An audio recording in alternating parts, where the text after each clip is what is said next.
நகரத்திலேயே நிகழ்ச்சியை தொடங்கினார். மேலும் அவரது பதிவுகளில் முதல் நடன பெண் என்று அறியப்பட்டார்.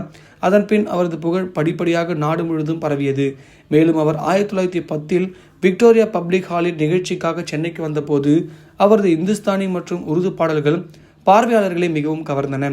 அவை விரைவில் தமிழ் இசை 10 புத்தகங்கள் வெளியிடப்பட்டன. ஒரு வருடம் கழித்து டெல்லி தர்பாரில் நடந்த 5ஆம் ஜார்ஜ் மன்னரின் முடிசூட்டு விழாவில் பங்கேற்க அவர் அழைக்கப்பட்டார். அங்கு அவர் அலகாபாத்தை சேர்ந்த ஜான்கி பாடியுடன் டூயட் பாடலாக ஏ ஹை தாஜ்போஷி கா ஜல்சா முபாரக் ஹோ முபாரக் என்ற பாடலை பாடினார். கௌஜர் ஜான் பெங்காலி, இந்துஸ்தானி, குஜராத்தி, தமிழ், மராத்தி, அரபு, பாரசீகம், புஸ்டோ, பிரெஞ்சு மற்றும் ஆங்கிலம் உட்பட 10க்கும் மேற்பட்ட மொழிகளில் பாடல்கள் பாடினார்.